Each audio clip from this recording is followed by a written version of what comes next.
Saudaraku yang dirahmati Allah, kali ini kita update informasi, berita ringan tetapi sangat penting terkait dengan Kang Deddy Mulyadi, kemudian terkait dengan Gus Miftah dan Aura Kasih ya. Jadi ceritanya tanggal 11 April tahun 2025 yang lalu itu adalah hari ulang tahun Kang Deddy Mulyadi yang ke-54 dan beliau mengundang hadirkan Gus Miftah dan juga Aura Kasih. Disitulah yang kemudian menimbulkan spekulasi. Ada sejumlah netizen warganet yang mencoba untuk menjodoh-jodohkan Aura Kasih dengan Kang Deddy Mulyadi. Apalagi ada foto dari kebersamaan Kang Deddy Mulyadi, Gus Miftah dan Aura Kasih di posting di Instagram Aura Kasih. Nah, tetapi yang ingin kita bahas yang lebih penting adalah mengapa Kang Deddy Mulyadi mengundang Gus Miftah. Karena ternyata Kang Deddy Mulyadi itu punya, dalam tanda petik ya sekali lagi, punya hutang budi kepada Gus Miftah. Gus Miftah adalah salah satu tokoh yang membantu Kang Deddy Mulyadi berkarir politik saat ini yang menghantarkan beliau kemudian menjadi seorang gubernur Jawa Barat. Wallahu a'lam. Tetapi itu kemudian menjadi interpretasi banyak warga. Kenapa? Karena ketika Kang Deddy menghadapi situasi kehabisan obsesi, Kang Deddy merasa bingung karena beliau merasa sudah tertutup politiknya. Politik sudah tertutup, katanya beliau. Beliau bingung menghadapi kondisi masa depan. Jadi Kang Deddy pernah juga bingung ya. Orang sehebat beliau juga pernah bingung dalam tanda petik, apalagi manusia awam. Nah, ketika kebingungan politik itu, ya, maka Kang Deddy itu melihat tayangan YouTube ketika Gus Miftah bertemu dengan Bapak Prabowo Subianto. Nah, kemudian Kang Deddy Mulyadi itu kirim pesan WhatsApp kepada Gus Miftah karena Kang Deddy juga pernah mengundang hadirkan Gus Miftah di tempatnya Kang Deddy Mulyadi, ya. Maka Gus Miftah kemudian menjawab kurang lebih mengatakan bahwa ini Kang Deddy ya. Nah, seperti itu ya. Kemudian beliau ada tawaran untuk bertemu dengan Bapak Prabowo Subianto. Kita tahu sebelumnya kendaraan Kang Deddy di dalam politik adalah Partai Golkar, kalau saya tidak salah. Ketika bertemu dengan Bapak Prabowo yang banyak menduga ini orang bahwa yang memfasilitasi pertemuan Kang Deddy Mulyadi dengan Bapak Prabowo adalah Gus Miftah. Disitulah Gus Miftah punya jasa besar, punya jasa yang membantu Kang Deddy, kemudian berkarir lagi di bidang politik, didukung oleh Bapak Prabowo Subianto, sampai kemudian beliau menjadi seorang gubernur Jawa Barat. Nah, pada hari ulang tahun beliau yang dilaksanakan pada tanggal 11 April 2025 di Lembur Pakuan, itu kembali Kang Deddy Mulyadi mengundang Gus Miftah. Nanti akan saya sampaikan video cuplikan ceramah Gus Miftah dan kemudian mengundang hadirkan Aura Kasih. Aura Kasih sekarang berumur 32 tahun ya. Beliau lahir tanggal 26 Februari tahun 1987 ya. Sementara Kang Deddy Mulyadi sudah 54 tahun. Nah, ini warganet memang suka usil ya, menjodoh-jodohkan dengan Kang Deddy Mulyadi. Kemudian ada yang mempertanyakan usianya Kak, kan beda jauh. Ya, ada yang komentar lagi, banyak tokoh yang usianya antara istri itu relatif jauh. Ya, kalau buat saya sih ya tergantung Kang Deddy, tergantung yang menjalani. Kalau beliau suka ya silakan saja. Pokoknya nggak sampai terjadi skandal seperti yang diduga kepada Ridwan Kamil dengan Mbak Lisa itu. Oke, saudaraku yang dirahmati Allah, benar ya, jadi Gus Miftah itu punya jasa yang cukup besar kepada Kang Deddy Mulyadi sebagaimana yang diakui Kang Deddy Mulyadi di dalam ceramahnya beliau ketika menyampaikan sambutan pada tanggal 11 April tahun 2025 yang lalu. Coba kita simak ya cuplikan pengakuan Kang Deddy Mulyadi bahwa memang Gus Miftah itu punya jasa yang cukup besar yang telah mempertemukan dengan Bapak Prabowo Subianto. Coba kita simak berikut ini. Nanam pohon, begitu hujan pasti nanam pohon, begitu hujan pasti nanam pohon. Nah ini akhirnya terbentuk seperti ini. Dan dari lukisan ini saya duduk waktu itu saking bingung menghadapi masa depan. Bingung apa menghadapi masa depan? Politik sudah tertutup, aula sudah gede. Besok aku harus apa? Dan ketika besok harus apa, tiba-tiba saya lihat tayangan YouTube Pak Prabowo bertemu dengan Gus Miftah. Kemudian saya coba WA karena Gus Miftah pernah ceramah di tempat saya. Gus Miftahnya jawab, ini Kang Deddy. Ya, saya Kang Deddy. Saya mau nanya sama Kang Deddy, Pak Prabowo menang nggak? Menang Gus, insya Allah. Terus habis itu tanya lagi, Kang Deddy mau ketemu enggak? Insya Allah mau ketemu. Setelah itu tanya lagi, Kang Deddy bersedia nggak resign dari politik? Mangga. Karena saya sudah berkomitmen dari dulu suka sama Pak Prabowo, saya mau bantu. Ya sudah bantu. Dari bantu itulah saya bisa punya ruang terbuka, harapan lagi. Tetapi saya waktu itu hanya satu cita-cita saya, Pak Prabowo jadi presiden. Saya nggak punya cita-cita nyalon gubernur. Kenapa?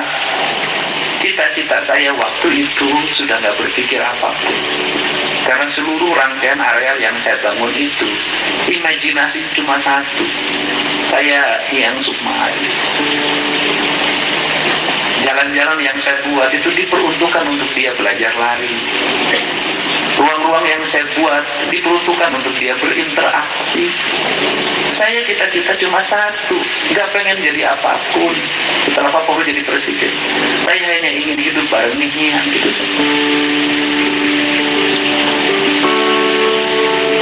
Dan spirit saya ketika politik gubernur itu spirit saya satu. Spirit saya adalah dengan mencalonkan gubernur karena diminta oleh Pak Prabowo untuk maju. Saya punya harapan, mudah-mudahan kalau saya jadi gubernur saya bisa hidup bareng anak saya. Dan ternyata Allah memberikan semuanya.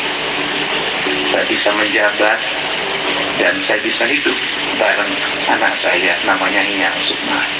Itulah puncak kebahagiaan tertinggi dalam hidup saya. Ya, luar biasa ya, saudaraku.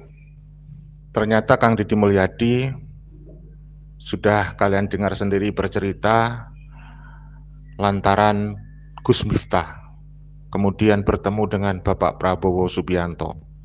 Kemudian Bapak Prabowo Subianto lah yang meminta Pak Prabowo yang memerintah Kang Deddy Mulyadi untuk mencalonkan diri sebagai Gubernur Jawa Barat.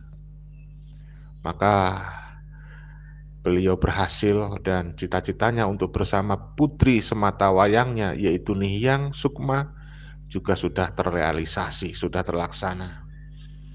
Ada banyak komentar ya dari teman-teman warganet. Persoalannya adalah Kang Deddy ini akan kesulitan menghadapi para Habib Habaib Alawi. Karena apa?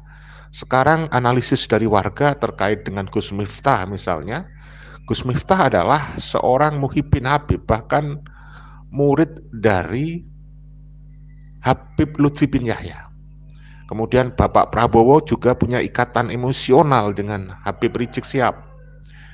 Sehingga kita sangat memahami kalau kemudian sejumlah menterinya, sejumlah wakil menteri, dan sejumlah utusan khusus, dia menyampaikan atas izin Bapak Prabowo bertemu dengan Rizik Syihab.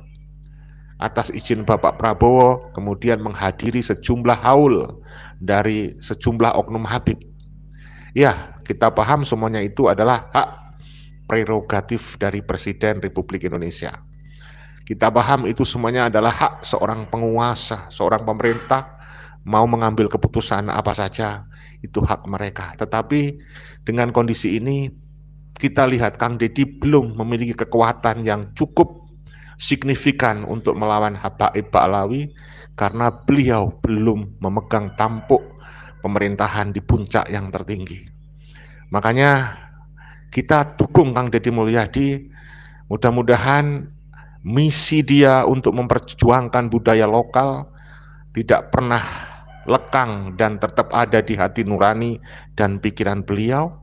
Mungkin beliau sekarang belum bisa melawan secara signifikan doktrin Habib karena beliau masih belum memiliki dukungan dari pemerintah, terutama pada jenjang, pada struktur, pada level di atasnya. Maka mudah-mudahan ke depan Kang Deddy bisa mencapai puncak menjadi presiden. Hanya ketika beliau menjadi Presiden Republik Indonesia, maka visi misi beliau yang sejati, yang muncul dari hati nuraninya yang paling dalam bisa direalisasi. Kalau sekarang kayaknya masih sulit bagaikan pungguk merindukan bulan karena beliau belum menempati posisi puncak, belum menjadi RI 1. Nah, kalau kemudian sampai sekarang beliau masih pikir-pikir, penuh dengan pertimbangan, mau menggusur, mau membongkar bangunan pondok pesantren Rizik Syihab, saya sangat memahaminya. Tidak mudah, ya. Kenapa? Karena kita tahu sejumlah oknum pejabat, sejumlah oknum TNI, oknum Polri, itu di dalam pikirannya masih menghamba, menjadi jongos dan budak spiritual oknum-oknum Habib Ba'alawi. Karena mereka takut dengan ancaman neraka. Mereka sangat ingin masuk surga melalui jalan pintas, yaitu dengan mencintai Habib Ba'alawi. Siapa yang tidak ingin masuk surga dengan jalan pintas? Siapa yang tidak takut ditakut-takuti dengan neraka? Wallahu a'lam bishawab. Kecuali orang-orang merdeka seperti kita yang tahu betul bahwa tidak ada satu oknum Habib pun yang bisa menjamin surga. Hanya orang-orang sadar seperti kita bahwa untuk kembali kepada Sang Yang Wenang, kepada Tuhan Yang Maha Esa, kepada Allah Subhanahu wa Ta'ala adalah ketika kita sudah bisa melepaskan kemelekatan dengan dunia. Jangan sampai kita menjadi budak dunia, budak oknum Habib. Justru Anda akan terperdaya oleh klaim mereka. Jangan sampai kita ubud dunia. Sekali lagi, jangan sampai kita ubud dunia. Baik dalam konteks hubungan material, hubungan sosial, dan lain sebagainya. Saudaraku yang dirahmati Allah, maka kita hanya bisa berdoa, mudah-mudahan Kang Deddy Mulyadi suatu ketika bisa menjadi presiden, dan pada saat beliau menjadi presiden tetap konsisten memegang visi misinya saat ini untuk melawan doktrin-doktrin ajaran-ajaran oknum Habib Ba'alawi, untuk melawan Habibisasi, untuk melawan Yamanisasi, Hadramautisasi. Dan ini penting. Mudah-mudahan beliau tetap punya niat kuat untuk menjaga budaya lokal, kearifan lokal Nusantara. Saudaraku yang dirahmati Allah, mungkin kalian ingin tahu siapa sih Aura Kasih dan bagaimana situasi saat ini. Tentu itu hanyalah spekulasi dari warganet. Warganet berspekulasi menjodoh-jodohkan Kang Deddy Mulyadi dengan Aura Kasih. Sebagaimana sebelumnya, Kang Deddy pernah dijodoh-jodohkan dengan Gita KDI. Kemudian pernah dijodohkan oleh salah satu anggota DPR dari Purwakarta. Ya kan? Nah, ini lagi juga spekulasi ya.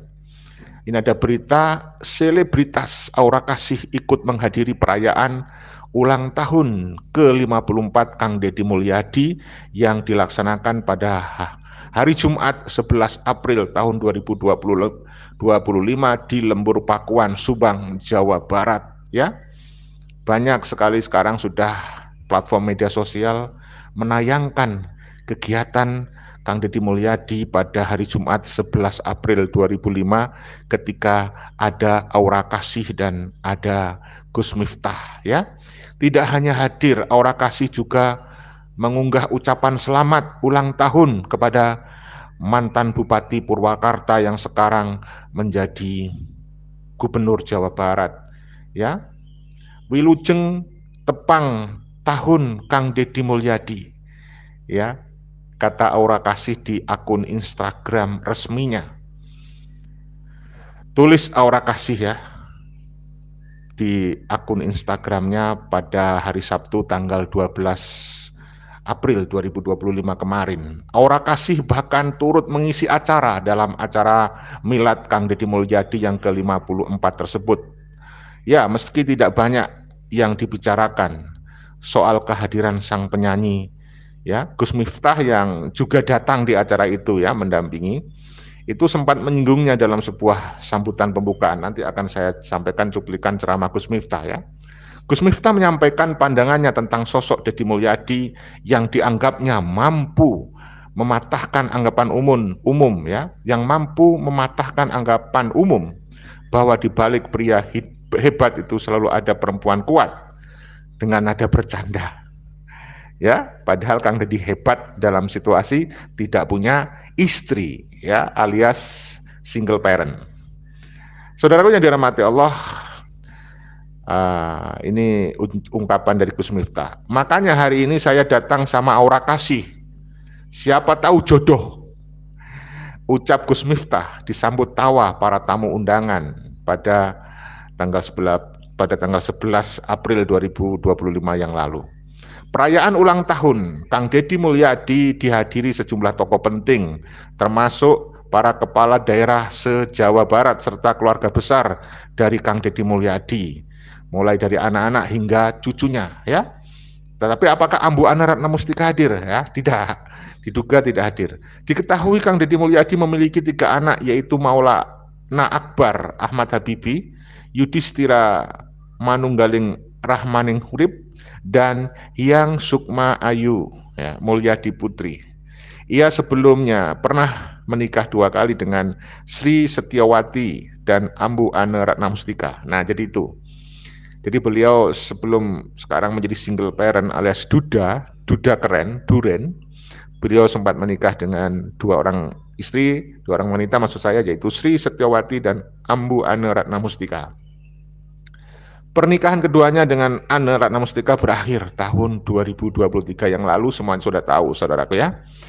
Nah, tidak heran dengan status Kang Deddy Mulyadi saat ini yang single parent ya, duda keren, maka kehadiran Aura Kasih di perayaan Milad ulang tahun Kang Deddy Mulyadi tersebut mendorong Gus Miftah berdoa dan berharap semoga ada jodoh di antara mereka, di antara Kang Deddy Mulyadi dan Aura Kasih, dan itu diamini oleh warganet ya, diamini oleh pemirsa. Yang terpenting bagi kita siapapun calon atau jodohnya Kang Deddy Mulyadi, itu membuat beliau bahagia dan mudah-mudahan tetap menjadi pria yang setia ya. Jangan sampai ada dugaan skandal seperti Ridwan Kamil tentunya ya.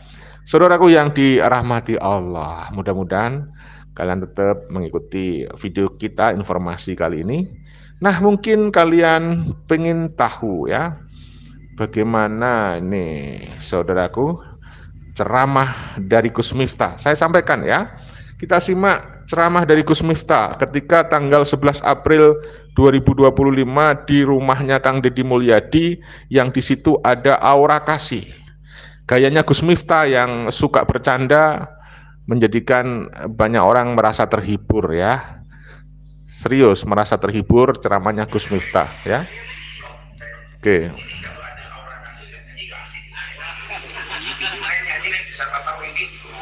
Ya, ini kita simak ya.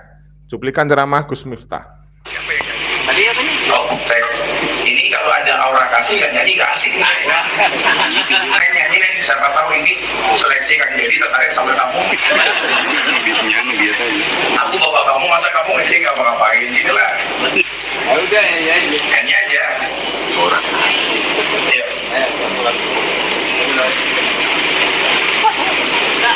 Beneran ini nyanyi. Ini request langsung dari Pak Gubernur. Ya, sini aja kan. Apa di sana? Oh di sana. Di sana jalan ke sini. Ya. Dari sana jalan ke sini. Santai aja. Kalau jodoh pasti ketemu. Ketemunya di mana? Di pelaminan. Sebagai apa? Sebagai penyanyi lagu.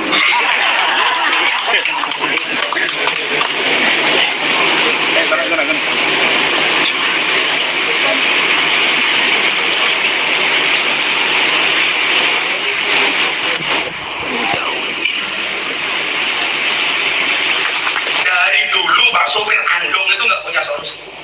Yang bikin kemacetan ya itu saja. Ternyata di tangan Deddy Mulyadi enteng Pak. Bayar rampung Pak. Nggak ada masalah. Apa kita nggak bangga Pak? Makanya saya bilang, pengen jadi orang top di Indonesia itu caranya cuma 3. 1, membuat masalah besar.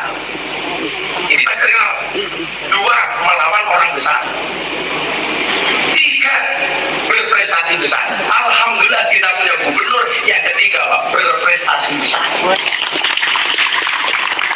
Kalau cuma ingin viral gampang Pak, ST saja viral Pak. Viral. Ya, jadi itu cuplikan ya.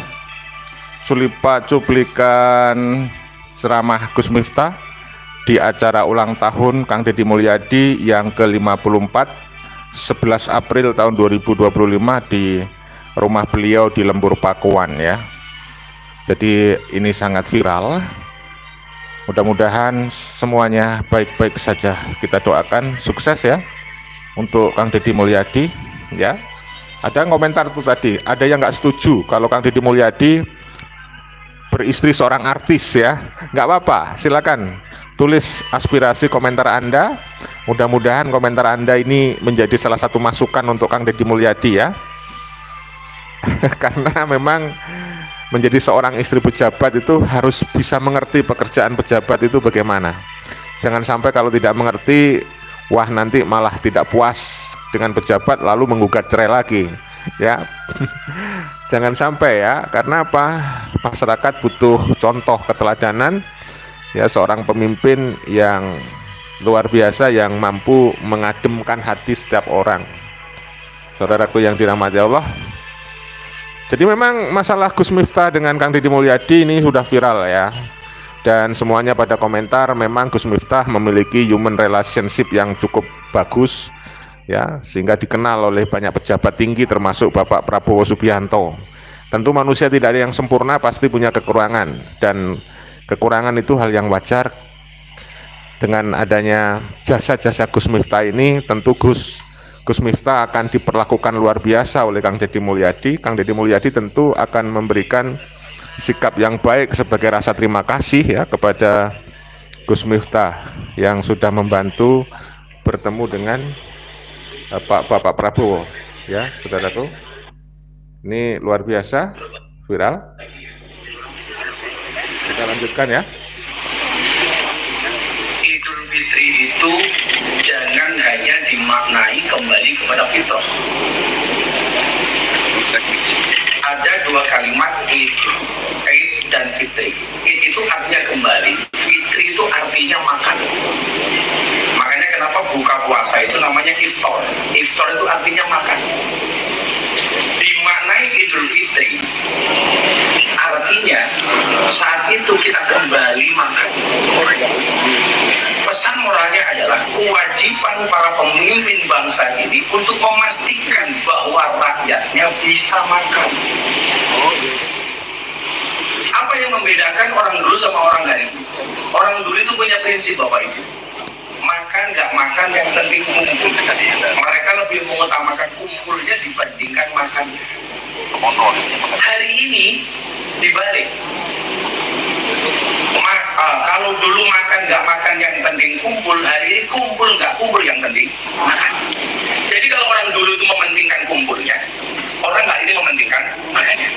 Maka perbedaannya satu, kalau orang dulu banyak yang sakit karena kurang makan, orang hari ini banyak yang sakit karena kebanyakan makan. Nah, Idul Fitri dimaknai bahwa jangan sampai ada anak bangsa yang tidak bisa makan. Makanya saya pernah bilang sama Kang Deddy, ketika pertama kali program makan bergizi gratis mau di launching, waktu itu Pak Prabowo tanya sama saya begitu, terus ada nggak dalil atau cerita dalam sejarah yang menunjukkan betapa hebatnya soal makan?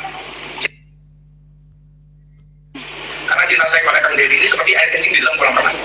Maksudnya apa? Wujudnya tidak nampak tapi anaknya bisa dirasakan. Tapi saya punya prinsip, bahkan dengan Pak Prabowo saya sampaikan, wani milih, wani nagih, berani milih, berani nagih. Hari ini kita berani memilih Kang Deddy.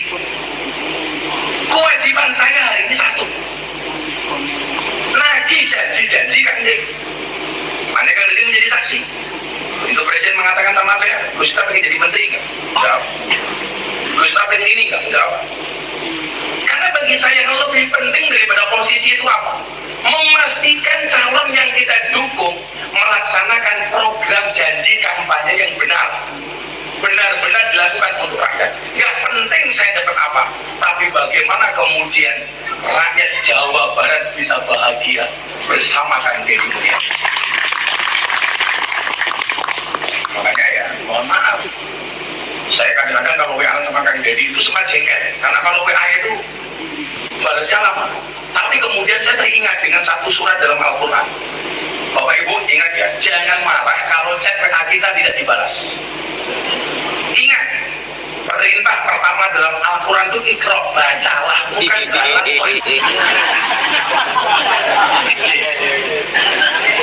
Bacalah, bukan balas.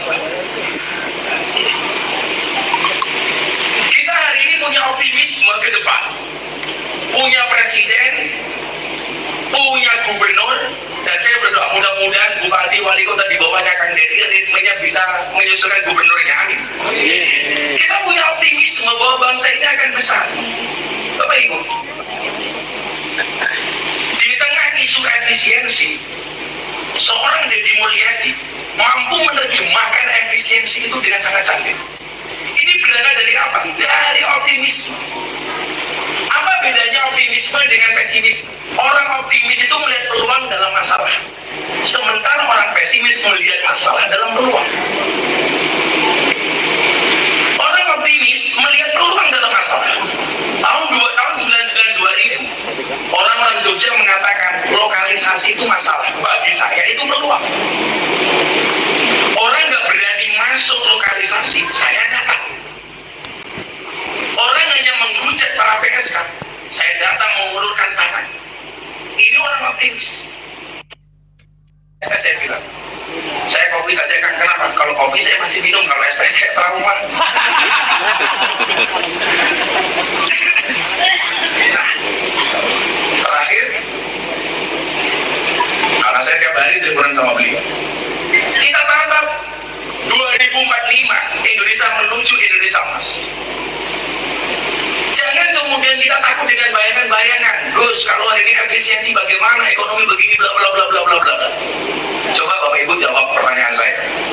Bayangkan kalau Anda naik perahu di tengah sungai, perahunya bocor. Di samping perahu itu banyak buaya. Apa yang harus Bapak Ibu lakukan? Rata-rata jawabannya berdoa, pasrah, tawakal. Itu benar Pak, tapi yang saya minta jawabannya bukan itu. Bayangkan kalau Anda naik perahu, di tengah sungai perahunya bocor, di sekeliling perahu itu banyak buaya. Apa yang harus Anda lakukan? Yang harus Anda lakukan cuma satu. Apa? Berhenti membayangkan. Ketakutan kita itu karena bayangan-bayangan masa depan kan. Gitu. Maka optimisme itu berasal dari mindset. Bapak Ibu, Anda tahu siapa Raja Hutan? Raja hutan itu kenapa bukan gajah? Padahal gajah badannya besar. Kenapa bukan jerapah yang paling tinggi? Atau bukan cita yang larinya paling kencang?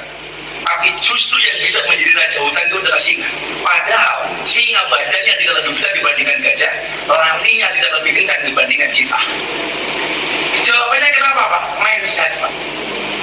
Singa itu ketika melihat gajah yang dilihat makan siang, semakin besar gajah dilihatnya, semakin banyak stok makanannya. Singa berhasil mereduksi keberadaan gajah hanya sebatas makan siang. Ini mindset. Kesuksesan itu 10% karena kecerdasan, tapi 90% karena mentalitas. Mentalitas inilah yang dibutuhkan untuk membangun Indonesia dan Jawa Barat. Ya, demikian ya saudaraku, cuplikan dari ceramah Gus Miftah. Anda banyak sudah video yang menayangkan ceramah Gus Miftah. Kalau Anda mencari tayangan lengkapnya bisa di salah satu channel, misalnya ada di Purwakarta TV dan lain-lain. Saya kira itu ya, mohon maaf, mohon ampun tidak bisa membaca komentar Anda. Video ini dibuat bukan untuk merendahkan siapapun, hanya untuk edukasi dan rekreasi. Mudah-mudahan Anda tidak salah paham. Kami yang menyajikan, Anda yang menyimpulkan. Salam persaudaraan, salam Pancasila Jaya, salam NKRI harga mati, salam Bhinneka Tunggal Ika. Wassalamualaikum warahmatullahi wabarakatuh. Merdeka!